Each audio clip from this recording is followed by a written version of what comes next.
ebindi byayenda birindaho ebyakozire n'ibingi nabisigire naza kubikora nahani mukama ebindi byayenda birindaho ebyakozire n'ibingi nabisigire naza kubikora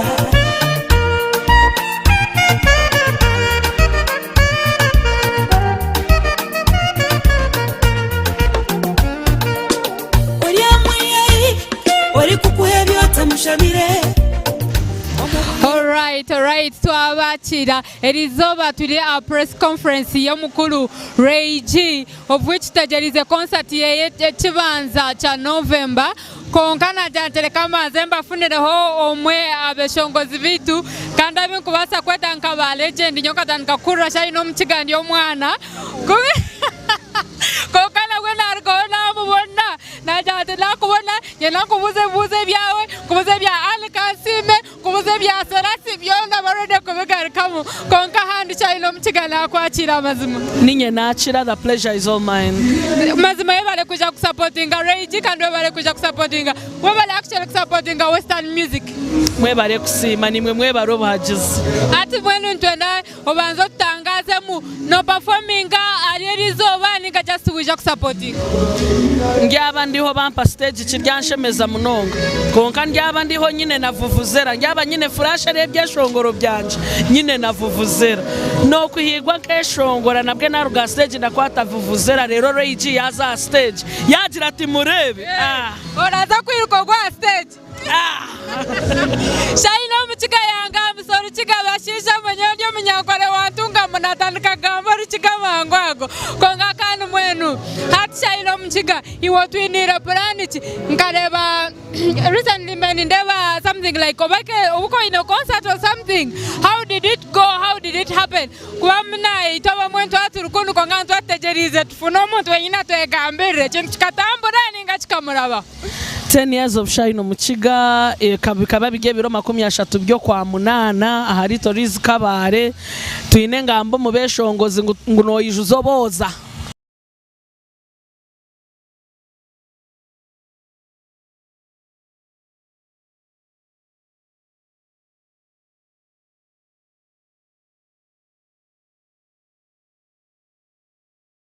ndamangute kagire mu kamera kubebaza je konka mwebare nabeshongoza ba endosingire abizire bakeshongora.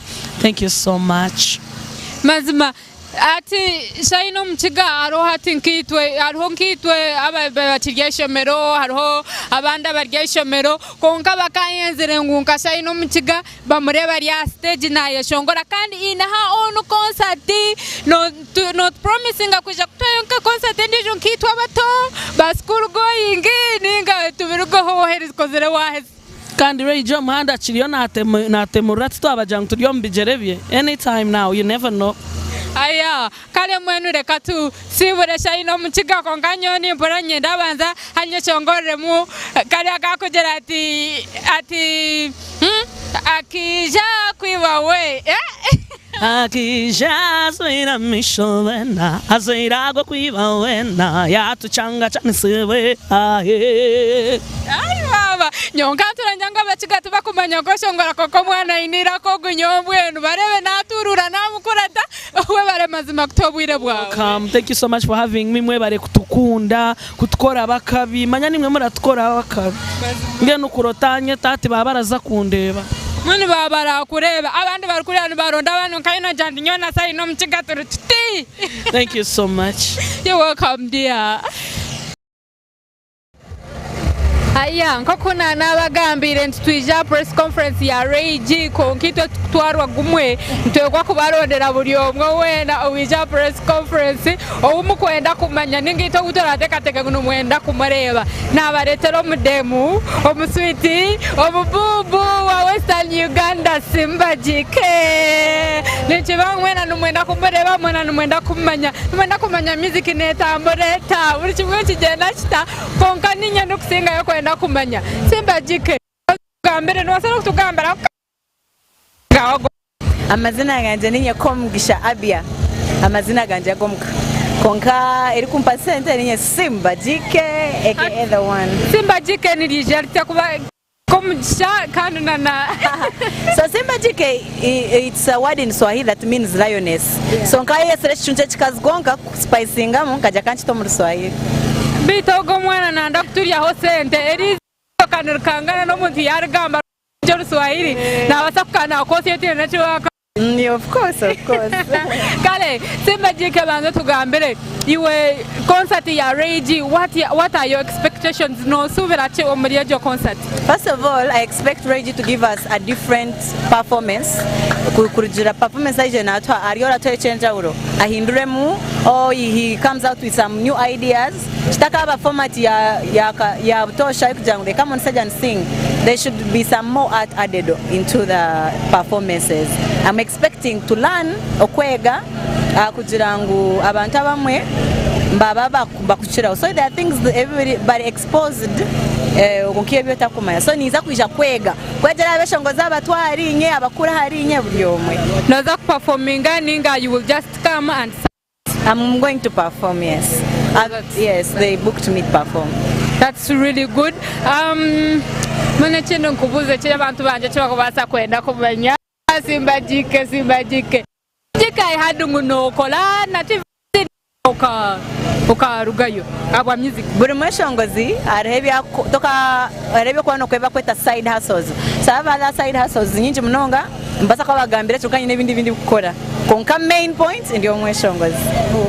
Where do you get the inspiration? Okatanchira campus kweshongora okatanduko lyo mwana ninga just wajot konkenjeri yo kusente bwabura. I remember una ndio mwana nkanchira kweshongora ho twaza nkompi otsonanye kanje nako kuna diverting okuno wareba chakwata. How did you get the inspiration of kutandika music amyoru? I think it's a calling. Music in Rwanda tries to force tibakuba successful. Music ne kwerondera ekujarugayo. Kano tachino chiringara hanga yakweta no wakorota. Noza kuburengeri. So music chooses you, and when it does, you have to obey. Oh, that's really good. So about Simba Jike konganya umuyimbi tinko muri jera mwaho na tekwa kutuhaya kapera radika kugero kuyatura bya mwaha kantu cyo tubona toyongere yonze kubarondera abandi mani nyendamba vuye ni mani benda kunyeshereka ko kandi tekwa kubabaretera hati dabaretera Simba Jike kwanza tuya kapera cyo tamburi. Hallelujah, hallelujah, we are winning this year, hallelujah, we are really winning. Atari akuwininga oye kwa terohanga. Na ninga kare ntabantu boniza kubabaretera hata nabona na ke music iwo takubumanya stamoterere kakweyanjure abanza kwezera na kapera kugambire nyomwe na mwesunga karako ogomunyiro gwaruho narebuka ko muntu yinira karriere kunura eri okurikizo kajoto mwene hati kwabogojere kakoreki reka ngajejere konga Elena wasibo to muchuwa nasibaje mazima wasibo nasheme rokureba mazima ninye nakera umunyiro shtompa mpatama nembera niyo kunyereza ngirango ryo muravu na cyo kimanye inde muravu ndio muravu na music kabaza muravu ni yaro kunyereza we no muntu arukutera akasumwaho apana mani music ni yakunyirize. Of course it's very good. Hati yabaza tugambire iwe music omutandukari yari wa kankaina music iwe Rage muri muntu wa Rage wachidoninga nga just no mukunda nko muntu nka artist mutahi wawe nka omuntu inspiring. Rage na inspiring erina ke na wokuba Nabeshongozi akika Rage ahad. Amina. Ngabankuzire ninde babwa music ubwe bonana bunshemeza. Ohurira ko jero twonga mwenanye nite kwa kuja kanika nka wahari mbana amara. No baheza hati baza tugamira tushobore music wawe no yeshonga music. Nyeshonga music wa R&B. Aha. Aya. Mnonga. Ogwe ni music watch. Abinye tumaka wa love. Yakabanza tushikera ne kugenda mishi. Ndogo niwe yankunzire. Abanda kabiya homishoge tukesima eshagama iteke kunda. Aya. Ogwe yabarehere na music ko kayati beyangu tari muravu ko ngakechongoro nakaravu. Tubarebe next time. Ciao ciao. Bye. Aya, alright. Manya hati ya obuzubu namanza nayitora nayitora nabaretera bakazibonga nabaretera konka hati ya nabona yo omuvubuke mvumuro nawe yija kubanza katukanga kanga mwaho akaza katugambera azani rasta by the way. So abarasta ninchira kubatina nazango kutandika kange mwaho teteme konka abanza to yanjura tugambera amazina ge tugambere atushoborera music we yahandi tugendo misho Mbutinku zana ebi tivye mizano arukundo nkero mubando tiganda nkabo rugando ayo asode bakamede dancehall pastor Nashways out ambalala katete Chitegera Wamuhuro mwana niryeriraka Nashways hati Nashways iwe noturanka ihenyine nyoni imbere mulimbara ngenza rwayibanda ba umuzeye wanje bakamuzika kabare kugamba ndyaho ndyo mu Western Full Region aya so hati wabo no wija kusupportinga Rage gayo ni jene no mwana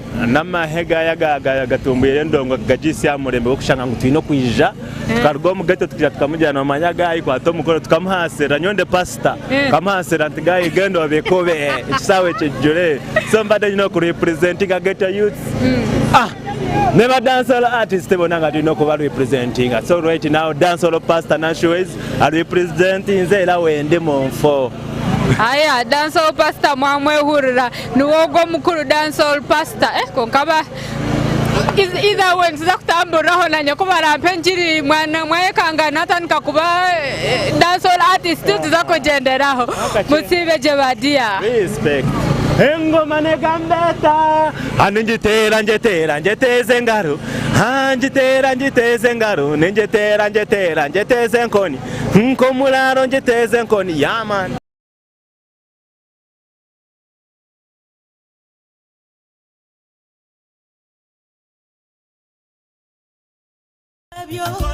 nebimwota bishemerire omuntu akwabana abakurata abakuza bashomesa biguri bazishwara batunga n'imirimo ako bushwere aburinda bugumaho emyaka erabaho mikiriyoni mukumba abi wakuzire nabo ureba nibahingura konki wakiriho utine cyohireyo wena muntu kogo okamushashura zingayi kumara yibanje ryawe shano kumuhimba soti nahani mukama ebindi byayenda birindeho ebyakozire n'ibinji